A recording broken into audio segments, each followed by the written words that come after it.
Action. All right, this is Trains Newswire for September 16th, 2016. I'm Assistant Editor Brian Schmidt. Hey, good morning. I'm Jim Wrinn, the editor. We're talking news as always here. You have anything you had news all week because Steve's on assignment in Philadelphia and David's on assignment in Switzerland. So you've been Mr. News this week. Steve gets all the glamorous assignments, meeting with and you transit agencies you get and to go over to agencies Duplainville and stuff. occasionally or something. Yeah, they let like me that. out to go watch CN and CP now and then. So I'm privileged. That's good stuff. Let's talk news. Yeah, what's going on? So, what were your top stories for the week? Well, some things I found interesting and some things I found significant, right? So there's two derailments, collisions, fatal passenger in Europe, Asia. There was one in Spain, which is actually the Portuguese national rail operator. It was really close to the border. Right. And then the other one was a couple days later in Pakistan, which was a collision between a freight train and a passenger train. Of course, they're still investigating them to see what happened, but certainly is tragic and yeah. Okay. What else do we have today? We have safety. That was my segue, the safety. Okay. So the Federal Railroad Administration has granted $26 million for various safety projects in the U.S. A lot of grade crossing improvements, some track improvements here and there, but safafety. There was a lot about safety this week. You had the feds looking at the Washington Metro again. Yes. Detailing all of those defects that they've had. So it's been a big week for that sort of news. Yeah, there's been some more discussion about how much Metro needs to shut down for either extended weekend, like cutting weekend service, or extending the overnight work windows and cutting service earlier weekday evening. So there's a lot of discussion about that and what it means for people that live in the D.C. area that rely on this service to get to work. When I was in there in June, I got off the airplane at Reagan National, jumped on the Metro, went downtown to some meetings. And one of the big junction stations, they had one of the main lines shut down, and it is a mess whenever that happens. Now, thank God that it didn't seem like there was a ton of disruption and a ton of people out displaced. But it was quite the show, I have to admit, and it was right there in the middle of the station.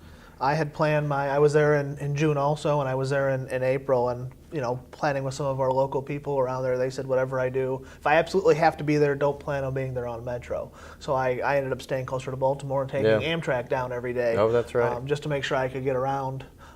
So it certainly is different to see, I guess, a transit system in transition like this. And we always think of transportation and city transit as being, always reliable with a few hiccups. But they're certainly working through something big, and we'll see how it shakes out. But we're sure they'll get it taken care of, right? So, it's in the nation's capital, so eventually things do get done there. So, speaking of transit, one of the stories that caught my eye this week was the 30-plus transit initiatives that are going to be on the ballot in November. And that's quite an effort. It's a grand total of $200 billion worth of work. Up for voters to decide. Up for voters to decide. There's a big one in Seattle that's a 62-mile long light rail line. There's also one in Los Angeles, and then BART, the one in San Francisco, has got a $3.5 billion initiative just to keep the system in good shape. Wow, which is going to be an issue for a lot of these transit agencies going forward. And you and I have talked to some people, and that's sort of the issue that's going to come up and sneak up on a lot of cities out there that have set up transit over the last 15, 20 years, and now they're going to have to maintain it. And Steve and I were just having this conversation before his trip out east, is he's going to see a lot of transit and ride a lot of transit. And there's kind of a divide in the country between transit systems that have always been around, like the ones that picked up where Conrail left off. Like the one he's riding about, Sept, Philadelphia. And some of these newer ones like Portland and Seattle that have only been around now for 30 years, and they're seeing what happens when they get into middle age and old age. Yeah, they're starting to get some age on them, yes.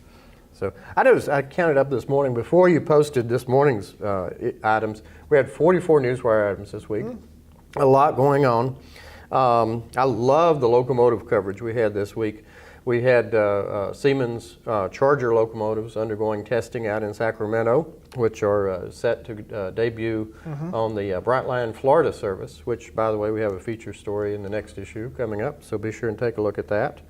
And then the folks down in Texas that produce the dual leaf gensets, they've got a Tier 4 locomotive coming out, which will put them on par with Brookville and NRE that also manufacture those.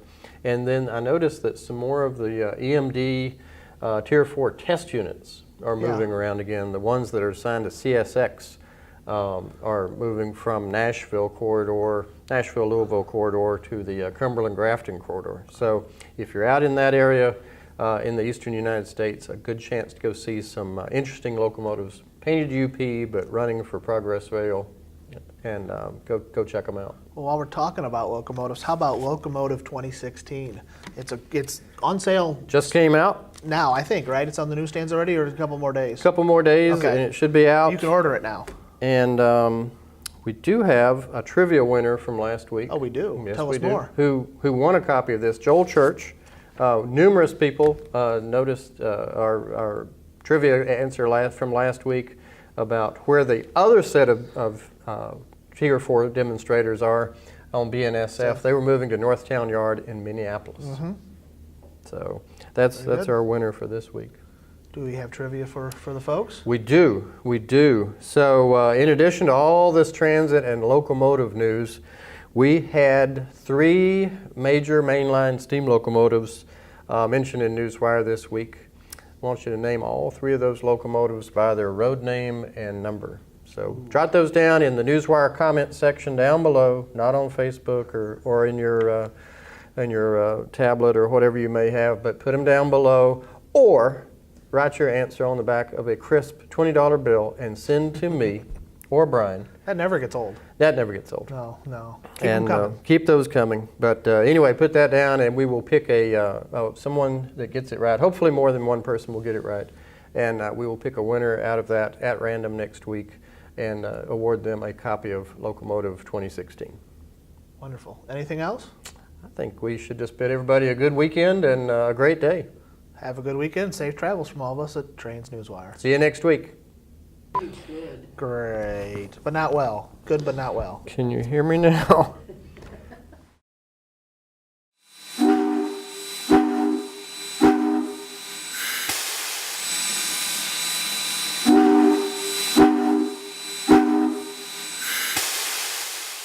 The date, Thursday, July 21st, 2016. The location, Dillsboro, North Carolina. It's been 12 years since Great Smoky Mountains Railroad 1702 last moved under her own power. 12 years of diesel-only operation through the mountains of western North Carolina. Now, the waiting is over. The 1702 has returned.